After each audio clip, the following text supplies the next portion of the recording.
व्यवस्था है उनकी भी नॉर्मल डिलीवरी नहीं हुई। जैसे दास प्रथा से सामंतवाद में जब प्रवेश हुआ पूरी दुनिया में, तो वो तब हुआ जब दासों ने लड़ाई लड़ी, और लड़ाई लड़ के उन्होंने उस वक्त के जो दासों के जो मालिक हुआ करते थे उनकी नाक में दम कर दिया, और उनको लगा कि अब अगर राज करना है तो दो काम करने पड़ेंगे। एक तो इनको मुक्त करना पड़ेगा गुलामी से, और इनको एक जमीन का टुकड़ा देना पड़ेगा कि ये 10 एकड़ जमीन दे रही है, इस 10 एकड़ जमीन में जो पैदा करेगा उसका 60% 50% हमारे खजाने में जमा करो और बाकी समय हमारी जमीन पे काम करो। इस तरीके से तो सामंतवाद है। हमारे यहाँ इस तरीके से सामंतवाद नहीं है। हमारे यहाँ सामंतवाद आया चंद्रगुप्त मौर्य के जमाने में, जब चंद्रगुप्त मौर्य ने पूरा फैलाव कर दिया देश पर।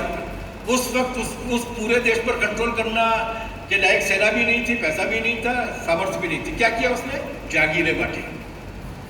हमारे नीचे से बगावत के नेचुरल कोर्स के जरिए सामंतवाद विकसित नहीं हुआ, ऊपर से जागीरें बांट के हुआ। जागीरें किनको मिली? किसी शूद्र को मिलेगी जागीर? जागीरें मिली जहाँ पंडित जी थे वहाँ पंडित जियों को मिली, जहाँ पुरोहित थे वहाँ पुरोहित को मिली, जहाँ क्षत्रिय थे वहाँ क्षत्रियों को मिली। विवेकानंद अपनी किताब में लिखते हैं इस बात को कि ये कोई आश्चर्य की बात नहीं है कि केरल की एक एक इंच जमीन पर ब्राह्मणों का कब्जा है, जिनकी आबादी 3.5% मिली। ये कैसे हो गया? ये उसी तरीके से ऊपर से थोपे गए सामंतवाद के जरिए हुआ कि उन्होंने उस तरीके का सामंतवाद विकसित किया। तो पहले ही उन्होंने नियम बना रखे थे कि शूद्र के पास कुछ नहीं होना चाहिए। उसके बाद जमीन बटी तो वो भी नहीं हुई, और वंचना हुई, और इसी वंचना को जारी रखते रखते इसी सामंतवाद में जो पूंजीवाद विकसित हुआ है उसका एक रूप देख लीजिए ना। मैंने आपसे कहा कि $271 बिलियनर है। FORBES, फोर्ब्स नाम की एक मैगजीन निकलती है जो हर साल डॉलर अरबपतियों की सूची छापती है, उनकी जन्मपत्री छापती है। प्रोफाइल गूगल पर जाइएगा, उन 271 नामों को देखिएगा, एक भी आपको शूद्र, दलित या आदिवासी उसमें नहीं मिलेगा। ऐसा कैसा पूंजीवाद का विकास हुआ जो वही होके रह गए? इस देश के जो 10 सुपर रिच लोग हैं, उन 10 की लिस्ट उठाकर देख लीजिएगा, उनमें से 7 वैश्य मिलेंगे आपको, और 3 व्यापारिक जातियों को, कोई पारसी है, कोई खत्रिय, कोई बोरा है। तो यहां पर जो सामाजिक प्रणाली का विकास भी उसी वर्णाश्रम के, मोटा मोटी उसी वर्णाश्रम के दायरे में हुआ है। ये वर्गीय सच्चाई भी है। केवल जनवादी दलित विमर्श है जो इस सच्चाई को स्वीकार करता है, क्योंकि वो विकास की जो वैज्ञानिक तरीका है उस वैज्ञानिक तरीके को लागू करने का काम करता है। इसीलिए वो हमेशा 2 टांगों पर चलने की बात करता है। एक तो ये कि जमीन के बंटवारे की लड़ाई किसने उठाई, भूमि बंटनी चाहिए, ये बात किसने की? ये क्रांतिकारी बात थी, क्योंकि भूमि किन के पास नहीं थी? उनके पास नहीं थी जिनको वर्ण के हिसाब से वंचित किया था मनु महाराज ने। भूमि के बंटवारे की लड़ाई लड़ी इसी जनवादी दलित विमर्श में विश्वास करने वाले लोगों ने, और जब उन्हें सरकार में रहने का मौका मिला तब उन्होंने उसको लागू किया।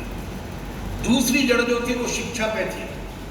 ये मैं समुद्री बात की सरकार जो 57 में बनी थी वो 58-59 में इसलिए गिरा दी गई थी कि हमने वहाँ की जितने भी निजी शिक्षा संस्थान थे जो अलग अलग तरीके की अभिजात्य शिक्षा दे रहे थे, उन सब पर नियंत्रण कायम कर दिया था, और कहा था नहीं, शिक्षा नीति हम तय करेंगे, उसके हिसाब से दी जाएगी। थरथरा गए थे लोग, बात गिरा दी सरकार ने। उन्होंने शिक्षा के क्षेत्र में भी सुधार किए, रोजगार के क्षेत्र में भी सुधार किए। पश्चिम बंगाल में जो जमीन बटी थी, उस जमीन में पश्चिम बंगाल में दलितों की आबादी है, शूद्रों की आबादी है 15 के आसपास, 15 और 16% के आसपास। लेकिन जो जमीन बटी थी उसमें शूद्रों को मिलने वाली जमीन थी 65%, क्योंकि भूमि ही कोई थी। बिना कोटे के भी आप बांटेंगे भूमि और संपत्ति का बंटवारा, जिनके पास नहीं है तो आप वहीं पहुंच जाएंगे। तो ऐसे जो मूलगामी काम थे वो किए, उस बुनियाद पर छोड़ की। और दूसरा ये कि इस बीच में आप ये दर्ज करेंगे कि आज़ादी के पहले के आंदोलन में जब बाबा साहब और ज्योतिबा फुले एक्टिव है, या उसके बाद के आंदोलन में, उसके बाद के जो 30-40 साल है, उनमें साहित्य के जरिए, फिल्मों के जरिए, संस्कृति के जरिए दिमाग पर भी इस कुरीति पर चोट और प्रहार किए गए। कौन थे वो? अछूत करने वाला कौन है? ये दलितों के को लेकर भाई ये जो पूरा फिल्म का एक आंदोलन चला, सांस्कृतिक आंदोलन चला, साहित्यिक आंदोलन चला, कौन लीड कर रहा है उसको?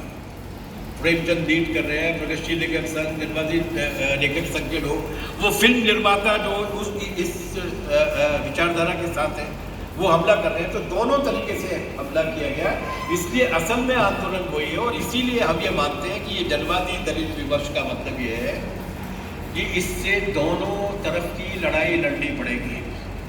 केवल जाति प्रथा की आलोचना करके जाति शोषण के खिलाफ लड़ेंगे तो एक भटकाव पैदा हो जाएगा जो अस्मितावादी भटकाव होगा।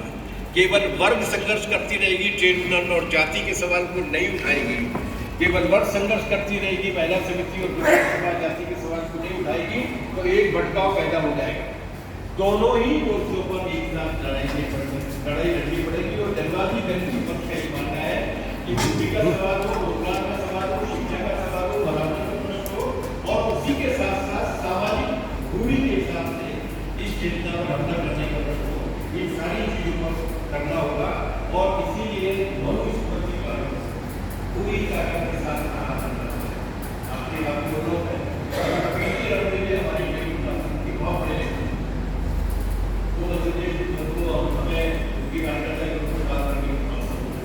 कोई बात मुझे मुझे बहुत आश्चर्य होता है, वो महाराष्ट्र बोले मुझे बहुत आश्चर्य होता है कि जब मैं तमिलनाडु में जाता हूँ और वहाँ की आम सभा में या केरल की आम सभा में जब मैं भाषण देता हूँ और जैसे मैं मनु का नाम लेता हूँ वैसे ही पूरी जनता एकदम जोर से हंस पड़ती है, छाका लगाती है।